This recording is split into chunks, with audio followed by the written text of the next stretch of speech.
Sometimes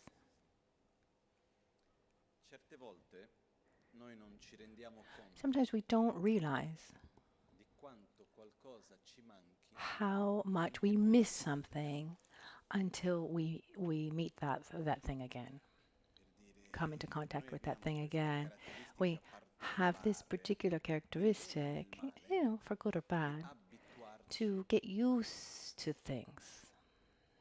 And so even when there's something, at- something, if there's something good, something beautiful in our lives, after a while, we take it for granted. We just get used to it. And even when there's something beautiful that we're missing, that we miss, we just get used to it and we don't realize just how much we're missing that thing. And same thing for things that are not good for us. After a while, we get used to them and it seems almost normal. And, something that's harmful to us, the fact that that becomes normal doesn't mean that it's not harmful to us anymore. For example, pollution. Someone who lives in a very polluted place, after a while doesn't perceive that pollution, but it doesn't mean that the pollution doesn't keep harming that person. But also, just for this fact that after a while we just get used to things. I mean, our senses are been built like this. Our sense of smell, for example, after just a short amount of time that we're in contact with a smell, we get used to it as if we don't smell it anymore. If there's a sound, for example, that's very strong, very loud, that is bothersome, after a while we just get used to that noise as if it didn't exist. I remember years ago at my dad's house in Brazil, in Sao Paulo. At a certain point, it was nighttime. It was late after teachings in the Dharma Center. It was after midnight, and I got to my dad's house. It's in the center of the city, but also just surrounded by trees. It's very beautiful, and I could just hear this noise, this constant noise of woo woo woo woo, which was the highway nearby, day and night. And to me, it seemed really, really strong, really loud. And he said, "What noise?" So, that's an example when a sound, some kind of stimulus becomes normal. So our senses are like this. So we get used to things, which is positive. It's good for us. But it's important also every once in a while to change the room, change the context, to move away from what we're doing, move away from our daily habits, to allow ourselves, first of all, to see what we have that's very precious that we had just gotten used to. And then you say, like, wow, look, I hadn't realized, I had taken for granted how beautiful my conditions are. And then also see another reality, um, see, see, other things that we had forgotten that are also really beautiful. This time that I've gone to Nepal, just a few days ago, I returned.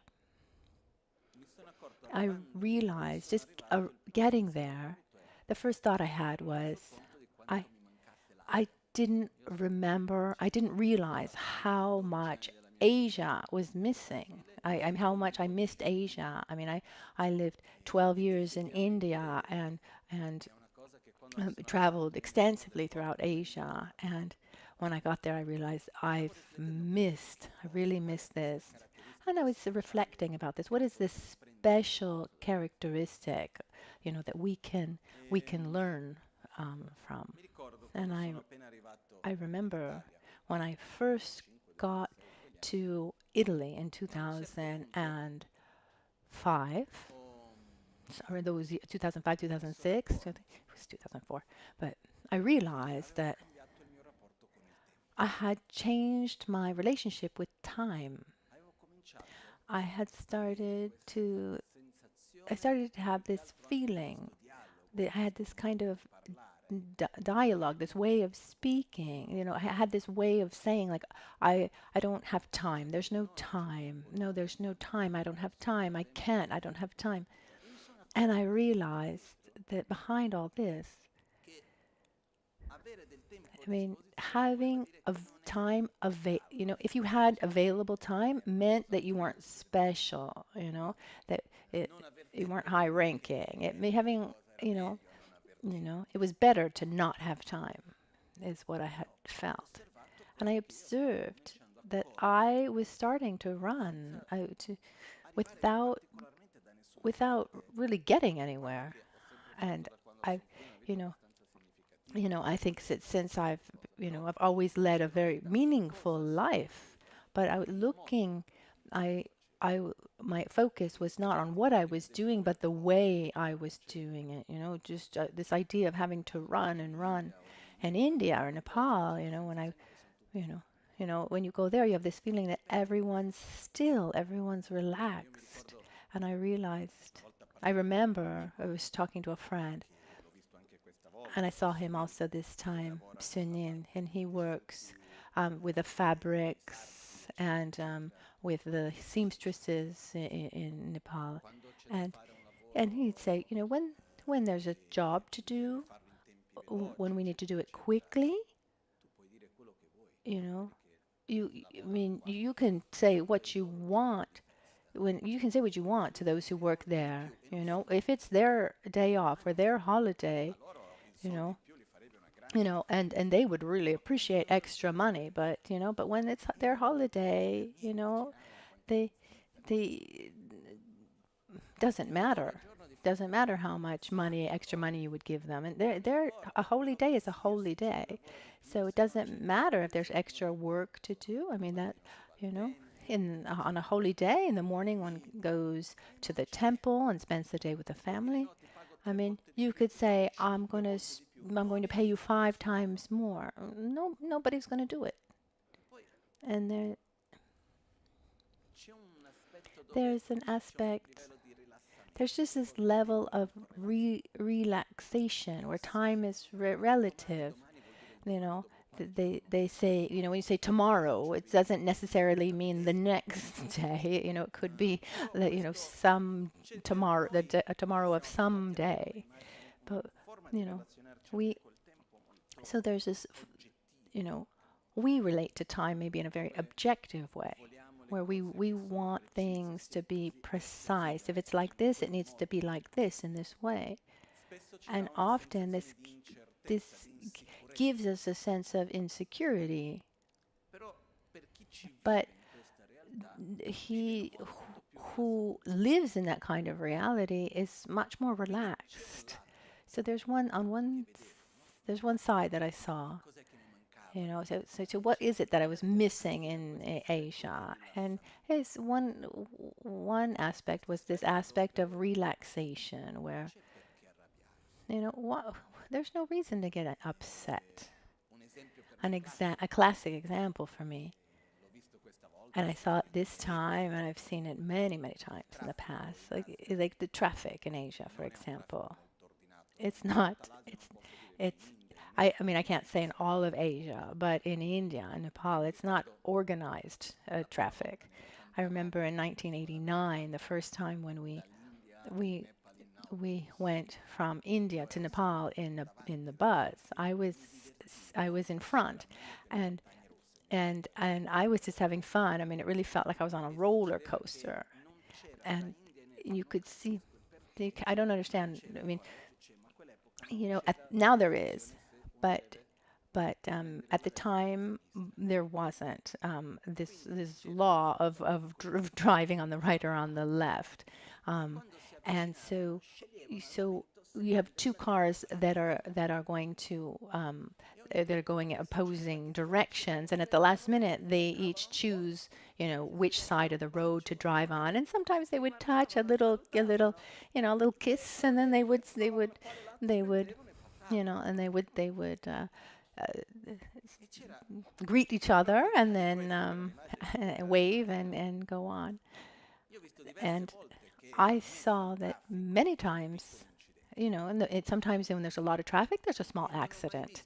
And I never saw two people um, fight, raise their voice or get upset.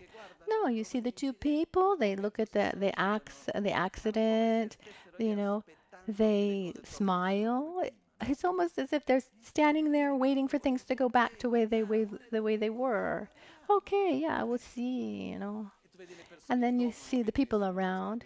Nobody's upset, with the one who's blocked the traffic or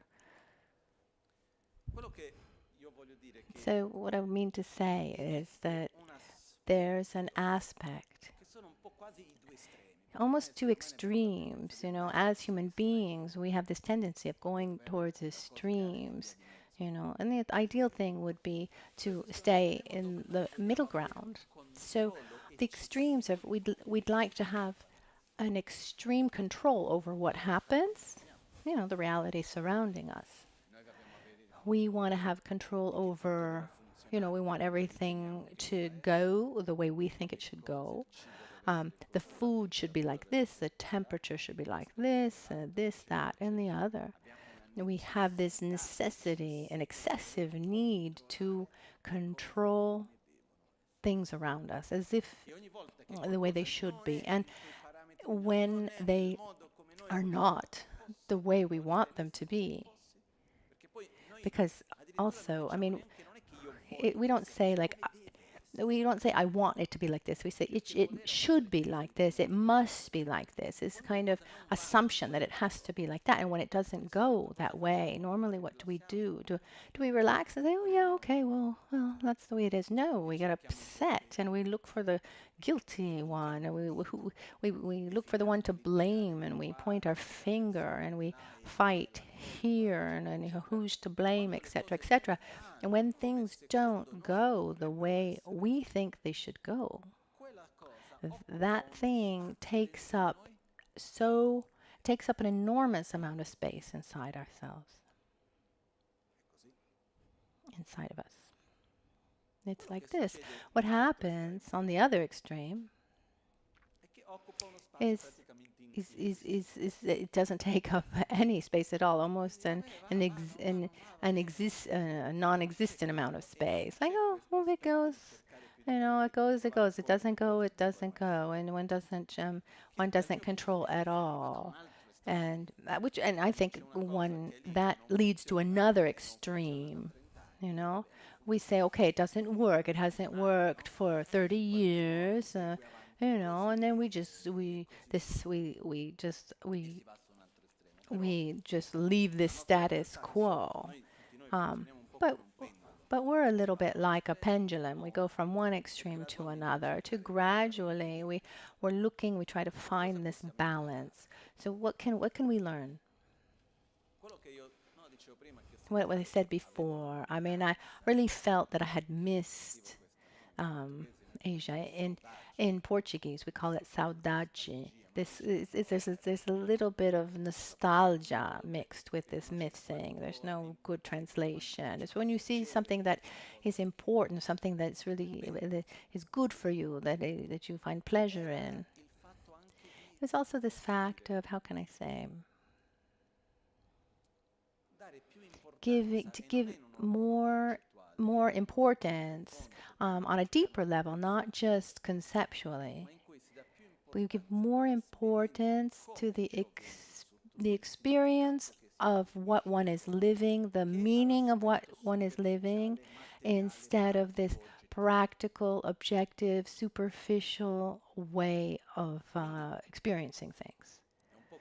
A little bit like, if we go to a temple, it's not it's not as it's not that important that it's clean and organized. No, what's important is the significance, the meaning, the relationship that's created. I had a particular experience in these days. Um, we took advantage to go to some holy places, some pilgrimages, and one day we went to a beautiful place. There was a waterfall, and there was an enormous stupa. and we went to this beautiful stupa. And when I walked inside, when I got there, first it was pleasurable because in the middle of in the middle of all this chaos, it was like walking into an English garden. Everything was really clean and precise. It's almost strange. There's no garbage. It was really, and then we walked inside the temple.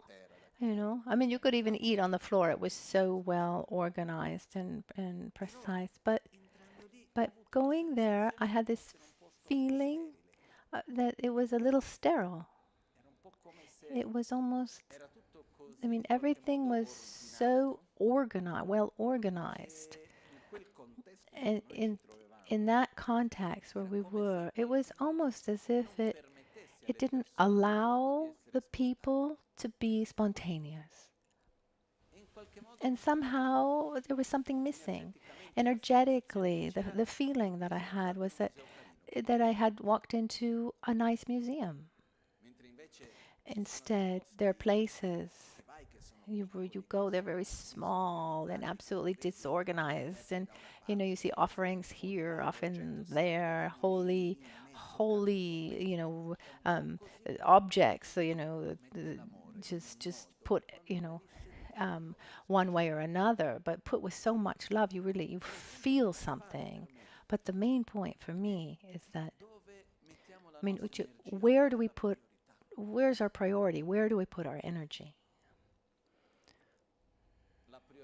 The, our, the, the priority, do we put our priority in an external aesthetic aspect, or is the priority the energetic value and the meaning? Where do we put priority?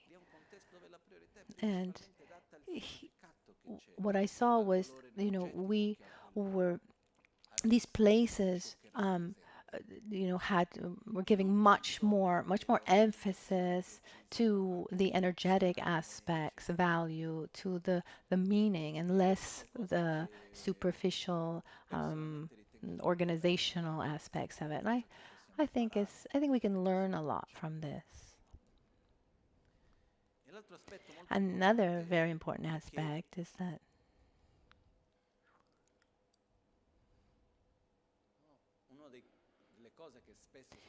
so often we hear people, you know, say when people, people who come from the West, people who come from Europe, they say that the Nepali people in this example, they're very joyous. I remember the day before we left, it just came to my mind now. I asked where we were, which was the previous house of Lama Ganchen, and I asked if they had a scale so that we could weigh our luggage, and they said, "Oh yes." And I said, "Is it heavy? I can bring the suitcases down." I said, "No, no, it's easy to bring." After a while, it had rained heavily, and the elevator wasn't working, and I see, you know, two two kids, or maybe like you know actually two girls, that they were about a meter 20, a meter 50, and they brought up this enormous scale, it was it was enormous. I mean, they had a huge smile, but it was incredibly hard, to bring it up. And I said, "Oh no, I'm sorry that you're doing this." And they were there smiling, and and they were having fun bringing up something so heavy. They seemed very happy, and it was something. How can I say? It's it can just seem like a simple thing, but it's an example of of many, or what you do it with joy. And they were happy, and you can see in the expression, it doesn't mean that the life doesn't have suffering and difficult. I mean, these these girls had difficult lives. A father the father was alcoholic. The mother had left them. They, you know, they had to take care of the children of um, the, the brother. But every time I saw them, they were there smiling. It's this ability to smile in the face of life in spite of having many problems. And I think that a part of this is connected to this this aspect of having less control over how things go. There's an aspect of, how can I say, we look for solutions. I mean, these girls have a difficult life. They work very hard. Um, they take care of their family. They pay the bills at home. They're there. They're not waiting for someone to resolve things for them. But then they also have this lightness about them. Um, this lightness of acceptation, accepting, which it doesn't mean having to. Um, um, Accepting means putting energy into the solution and not being trapped in the problem. It doesn't mean staying with an attitude of being passive in front of difficulties. It means an active attitude towards the solution and without just pointing the finger towards the problem. And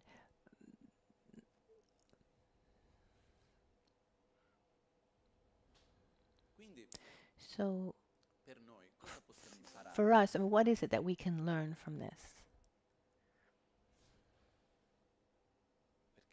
Because I see this tendency to say, "Oh, how wonderful! They're so relaxed and joyous," as if they were intrinsically that way, or it was just part of their culture. But what what can we learn from them? I mean, the way they can learn things from our culture. I mean, there are many things that we can exchange, but for me, I'm not Nepali or Tibetan. What can I integrate into my life? And in these days, I was, these were strong days. As I said before, we realize how much we miss something when we meet it again.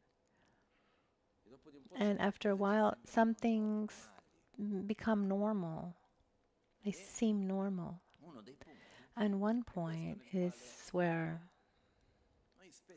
we often we give a lot of importance to the superficial level of things, this organizational aspects, or as if want we want to have control over how things go, and it takes up a lot of space in our lives. You know, even saying like how another person should be, how our lives should be. I don't know. How how often do we feel upset for this? I mean, how much space in our lives are taken up by the things mm, taken up by things that are not the way they're supposed to be, or I am not the way I was supposed to become.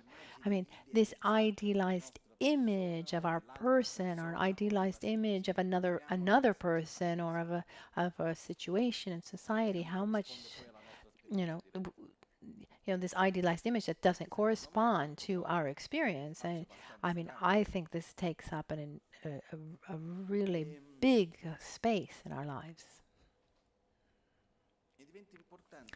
It becomes actually really important becomes important from my point of view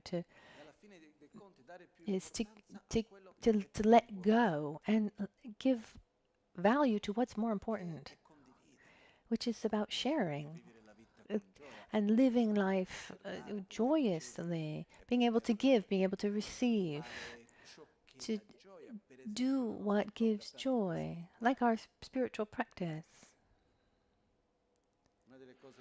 What I observed, it's a very simple place, but most people wake up wake up, before dawn and go to sleep after sunset, you know, you know, 10 o'clock in the morning seems like late afternoon. Everyone's up at 5. It's absolutely normal.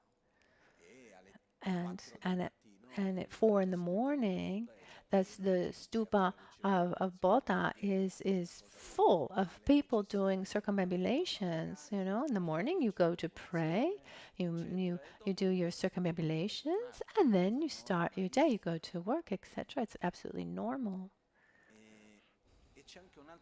And there's another really beautiful aspect here.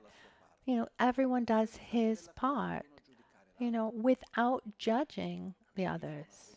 You know, one does this prayer, one dresses like this, another dresses like that. You know, it, it's not like, oh, he's doing like this and she's doing like that. Is that right? Is that wrong?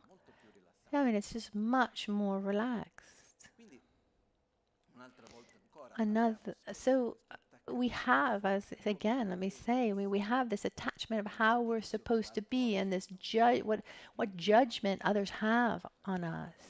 It's not like it's that it's heaven on earth over there, but what can we learn from them?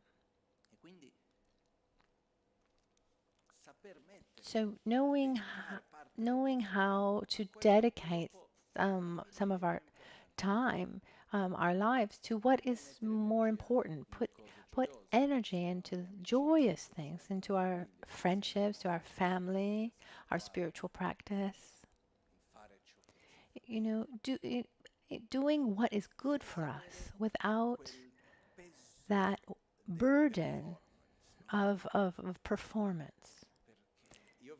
I I see this also in the spiritual practice. When we start, when we bring the spiritual practice to the modern Western world, the one wants, okay, I'm going to put all my effort into meditating and studying, and how long is it going to take me to get there? Look, it's 3 months have gone by, and I'm still here, as if there's some kind of need some kind of need to perform, to reach some kind of result, to be productive, when in reality we need to relax and walk without hurry of getting anywhere. We don't have this kind of knowledge or ability to know what is going to come. It's not linear. It's much more, how can I say, not just cyclical, but it's not just one point that we're going towards. It's there are many different this path is not linear. There are highs and lows along our growth.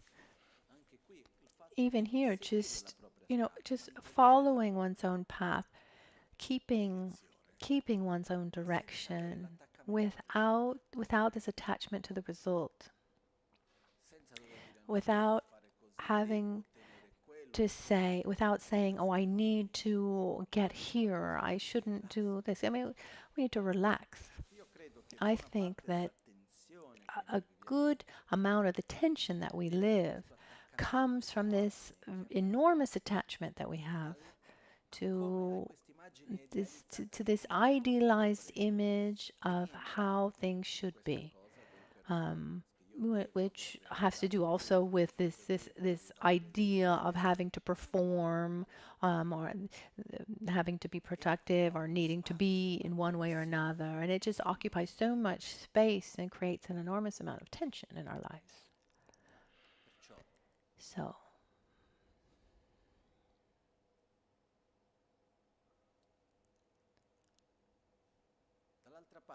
on the other side, we have an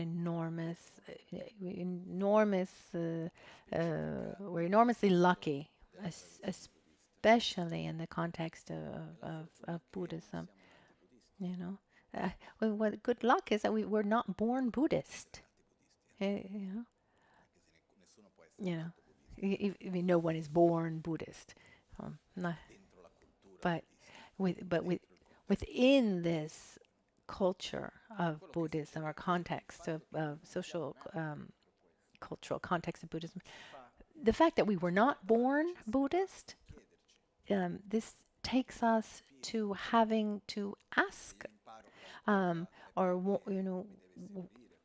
want to learn. And I think if I'm going to learn something, if I'm going to do something, it's because it's going to be beneficial to me, and not because other people are doing it or it's something that it's just done. I mean, and this is incredibly valuable to us. And if we're able to take this and unite it with the other things that we're able to receive from the East, from Asia, I think it would be very beneficial. There are many things that we can learn, but we need we need to do it with an enormous amount of sincerity. We need to want to learn.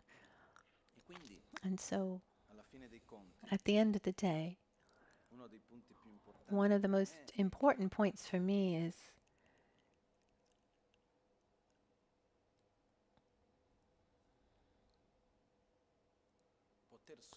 being able to dream, having a higher objective without the attachment to how and how and when the things come about.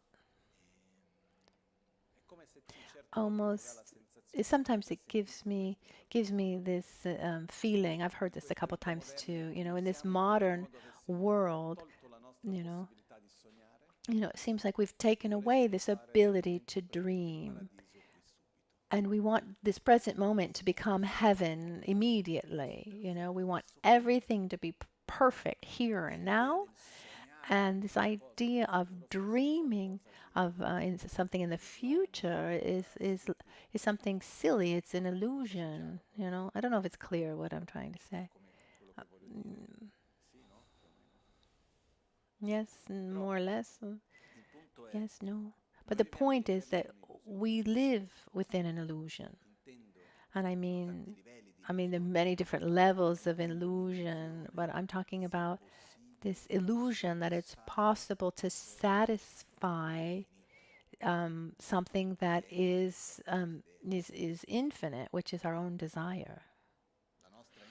Our dissatisfaction, this inner feeling of, oh, it's not enough. There's this emptiness, this void that I need to fill. This dissatisfaction is not eliminated by getting your object of desire. Dissatisfaction, you can overcome it. You can become satisfied by valuing what you have, not by trying to get more, by with gratitude, by thanking, and not trying to get more. Yesterday, I heard things that made me reflect. Also, how can I say?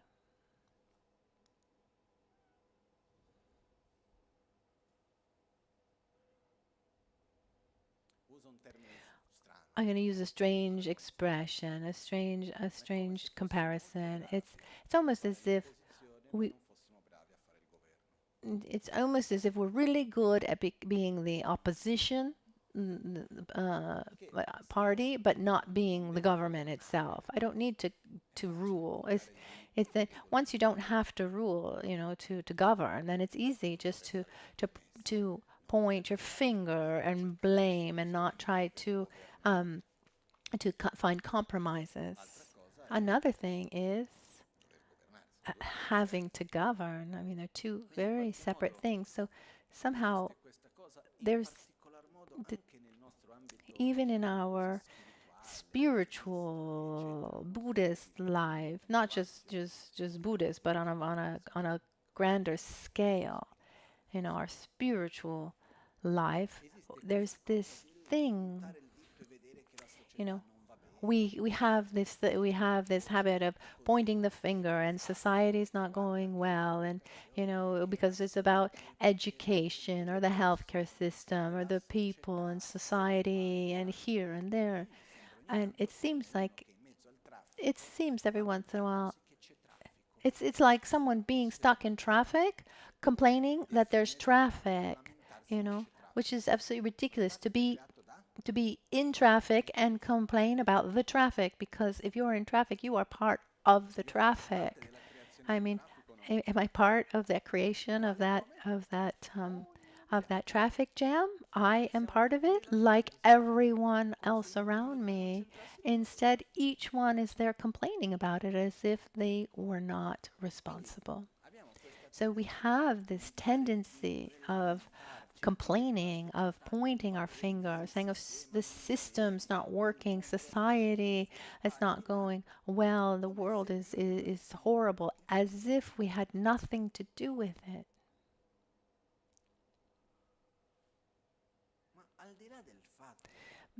Beyond, you know, you know, whether one agrees with one criticism or another, but aside from all that, what can I do in my life with my actions and my choices? What can I really do? Because otherwise, it becomes that thing. We live in a society that's indifferent to the suffering of others. We live in a society, that doesn't respect the environment, is too materialistic, etc., etc. It's instead, we're the ones fighting in our families, or when we need to buy something, we, you know, we buy what is the what is maybe the cheapest or the easiest, without thinking of the environment. But what can I do? Where can I put my energy? Or can I act? Because if I'm against the war, for example, why am I against the war? Because I believe that violence brings suffering.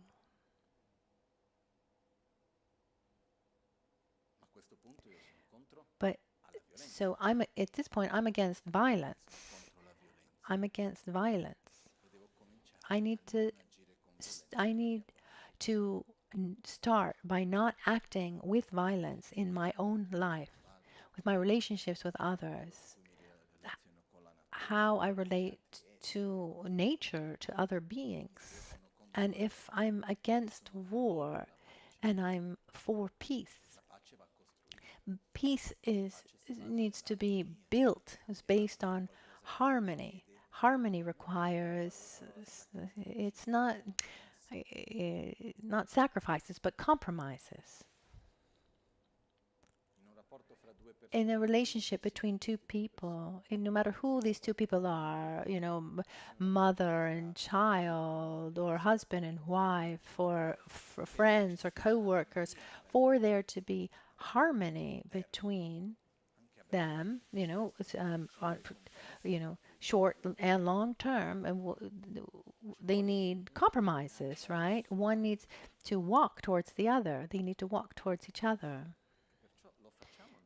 So do we do it or not? So getting back to our own reality, that it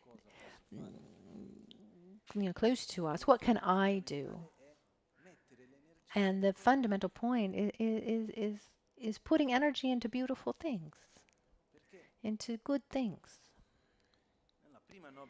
The first noble truth that Buddha described, the first characteristic, here's a modern translation, would be the first is, if you haven't reached a level of balance or peace, then life is horrible. This is the first noble truth. Samsara is horrible, which means that this is the noble truth of suffering, which means as long as you're taken by jealousy, fear, um, arrogance, jealousy, attachment, dissatisfaction, selfishness, ignorance, etc., and you act based on those feelings, you will suffer. Are we taken by this or not? I mean, I mean, honestly speaking, are we selfish or not? I would say yes. Are we taken by jealousy and envy and fear and anger and arrogance, etc., or not? We even have also many qualities. We have love, we have kindness, we have gratitude, we have coherence, we have patience, generosity. We have many beautiful things. But the point is, in our lives, as long as there will be these aspects, as long as we're in this cycle, the so-called samsara, there will be suffering, there will be conflict, there will be problems. And if we are attached to this idealized image that when this piece of the puzzle, goes into the right place and everything will be fine, we will keep being in conflict with people, situations in the world, trying to resolve what cannot be resolved. I don't know if that's clear. A little bit like I want to clean something, but my lenses, my eyeglasses are dirty. So no matter how much I try to clean, it seems dirty to me. At a certain point, I relax and I try little by little to clean my own glasses. So what I mean to say is, have you ever had that desire, that attachment, that illusion somehow, that like a relationship with someone could go just, let's say, perfect, let go it perfectly, and live happily ever after. I don't know if you've ever had this illusion for some moment, and somehow we're always trying to sustain that one, that illusion. In the same way we try to hold up the illusion of, these situations at work and society, material situations, so that everything goes well. And when they don't go well, we are upset. But we live reality, we live the world through ourselves. So at a certain point, we relax. We Relaxing means just letting go of trying to have control over everything and take that control, and we're going with that energy we cultivate qualities, inner qualities. Because it's not easy to cultivate peace, for example. Familiarizing familiarizing ourselves with qualities, our own qualities, is not easy. Keeping patience, acting with generosity, developing concentration. It's not easy. It requires energy. And energy energy needs to go into one thing or another, but it's relative. It's not absolute. Um, when it's limited, I wake up in the morning and like at night I go to sleep and I'm tired. So where am I putting my energy? Because sooner or later, we're going to die. It's like this for all of us. So it's really this fact of, you know, of asking ourselves where we want to put our energy, and something that we can learn. Even, as I was saying, going to Asia and learning, and not all of Asia. I don't know all of Asia, but, countries like India and Nepal, um, to not having this attachment to how things go, and not lose our own joy, our own balance, our own peace. This is fundamental. It's really important. Put energy into holy things, because at the end of the day, I mean, the sacred. What is sacred? Sacred is that which, by interacting with that thing, helps us develop our qualities that sustain our happiness and growth. The, it's a sacred place is a place where when we interact with that place, it helps us to cultivate characteristics that we already have that actually sustain our happiness, gratitude, love, etc. So it's really important to put energy into the holy and into respect, into gratitude. These things should be much, much more important than, whether the thing works or doesn't work, or that it's the way we think it should be or not. Much more important. It's as if we had different levels, and I have this feeling that in our Western context, we give an enormous importance to this superficial level, you know. So we want perfect roads without potholes. We want everything to be organized well in a certain way, but our energy is used up. This is by all of that. And on the other side, there's an enormous amount of conflicts and suffering and dissatisfaction that's at the basis, which is is is really important. I heard that yesterday that the, that some European countries have a minister of dissatisfaction. I mean, as their their job is to help people become less dissatisfied. Oh, hold on, I'm confused. It's even worse than this. Oh, sorry, it's the minister of solitude, of loneliness. It's the minister of. There's some rich countries where have they've helped. Some rich countries have created ministry, government organization to help people feel less lonely. Something like this in Nepal, I don't think would ever work. The government needs, help. It needs to be organized to help people eat, and go to school. But but but they're always smiling. But I think also we could create also a ministry of satisfaction or against dissatisfaction. But what's important for us, as I at the beginning, I said that I hadn't realized how much I had missed Asia. There's this joy, simple that's there, and it's very simple because we give importance to something that's deeper. That's our priority, where time is just lived differently. Appearance is lived differently. And so we can learn something from this. This is important for us to learn and reflect about this, reflect on this. I wanted also to remind to to remind us that when we get out of our daily life, the context in which we live, this helps us appreciate what we already have.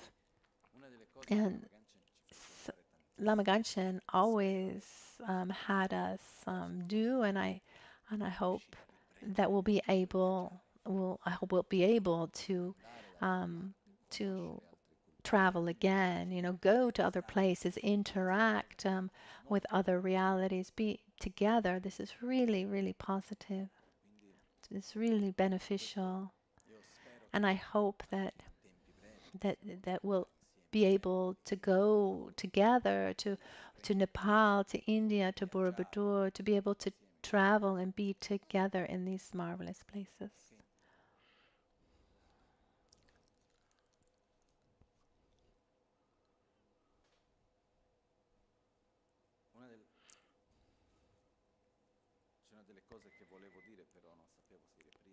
So some things I wanted to say I didn't know before or after. I'll just add it now. I went to Nepal for a few reasons. One of the main reason was to find Kyabje Pabonka Rinpoche, who is the reincarnation of the master of Lama Ganchen, who in our lineage is one of the most important masters that existed. And within our tradition is one of the figures, one of the most important figures within our tradition. So I went to see him. That was one of the objectives that I that I've had since Lama Ganchen left his body. Well, it wasn't possible right away because of the pandemic. So we saw each other twice, very beautiful encounters. I brought everyone's greetings. I'm Pabonka Rinpoche. He he lives in this modern world of internet. I don't know if it's if it's clairvoyance or through social media, but he knew everything that was going on, you know.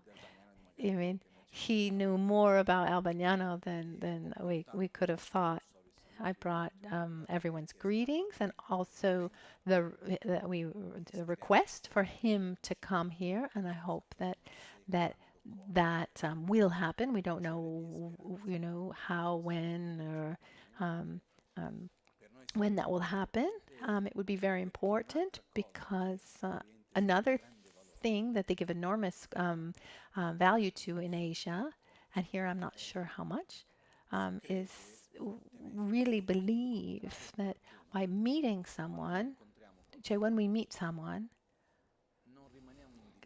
we're we're not in we're not indifferent to that encounter, to that meeting. There's some kind of exchange.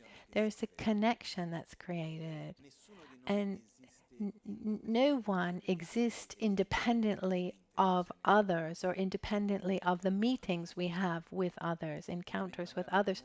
And it becomes extremely important for us to meet people who have special qualities that are not ordinary, that have qualities of love and wisdom, special um, these special qualities that has the power of transformation over us. So when we meet a master like Pabonka Rinpoche, it's not for him to give us a teaching or something, give us something conceptually, but just to be in his presence where there's this exchange. I have my own experience about this. I think it's very important. And before going to Nepal, I was reading this book, and here there's this part within the physics, and there's a concept, if I remember it, if I remember well, it's called entanglement, and this concept says that when two particles interact, when they interact, two particles interact, even when they're separated afterwards, they continue to influence each other. So when two entities, two realities interact, I mean, we're talking on a cellular level, on a deeper level.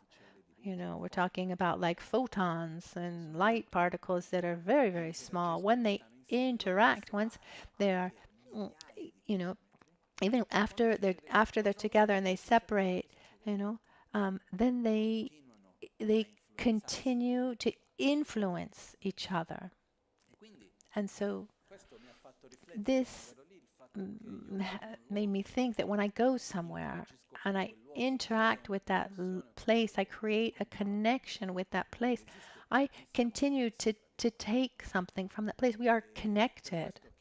So even material things, on one side they have very little value, but through matter we create connection, and it's able also to hold its energetic field. You know, matter can hold its own energetic field. And I brought this statue that I've put on the throne of Lama Ganchen, which was a gift from Pabongka Rinpoche. He gave us this statue. He gave it to me, and he said, "This is for the centers for all of you." So he gave us this statue. So it brings also his energy, but it also a way to reinforce this connection that we have, which is I find to be of great auspiciousness. And I hope the next time it will bring him his physical self. But this is important. There was also the stupa of Lama Ganchen that was done according, to the Tibetan tradition. One when a master leaves his body, a stupa is made, and we have a stupa here. It was also made for Tibet, and there's one in Nepal, and so then we'll fill it and add holy objects to it. There's not that much to say.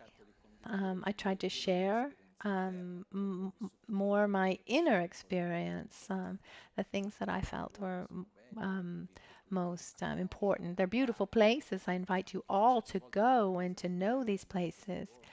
And, it's also important to, when we go to a place like this, we move away from our comfortable, our comfort zone, superficial comfort zone, and we find another comfort zone that is deeper. So, you know, and just our daily comforts of the way we sleep and the way we eat. Maybe the bed is uncomfortable and the food is different. It's different from what we're used to. I mean, so many things, but all of these differences, but one is happy. And so it's really important to have this experience. I mean, what can we learn? What can we integrate into our life? So I think that for today, that's all. I'm very happy to be here. When I got to Albagnano, I remember times that I came back from Tibet and I would meet Rinpoche. I remember a time I met Rinpoche here on this road of Shambhala, and Rinpoche took me by my hand and we were walking together, and he said to me, Welcome home, welcome to Albagnano. This is our heaven. He said, this is our pure land. And this is a pure land. It's a pure land. It's a pure land if you know how to live it as such. Otherwise, it can also be a hell. And every time that I travel, or when I come back, even even this time I was in the plane and I was looking from above. There was Dubai and um, other these big cities around. I thought, how lucky we are. So many different aspects. How wonderful that we're here, not just for the place itself, but that we have our community. We have a deep objective. This is something seer that we're sharing, this life project that we're sharing. I'm very, very happy to be here. So I thank you all. I thank you that they're all here together along this path. And we'll have, now I'm going to be here, like here. I should, next trip will be Brazil. I think towards mid-November, but otherwise I'm going to be here. So we'll have many opportunities to be together. So that's all. I thank you. It's time for our final dedications. Jetsun alame kutse rapten chi nam karatin le chokchur gepa dan losan tempe drume sasomgi druwe munsela tatu ne gyurchi kewa kuntu yanda lama dan drame cheki pela longche ching Sadan lamge yente rabzone dorje change kopan yurtob sho nimodele tsendele nime kuyan delekshin ninsen taktu delekpe kuncho sumke chinge lob kuncho sumke ngodrubotsol kuncho sumke trashi shun. At dawn or at dusk, at night or midday, may the three jewels grant us their blessings. May they help us to achieve all realizations and sprinkle the path of our lives with various signs of auspiciousness. Trashidele, have a good day. Adesso, fuori dallo streaming,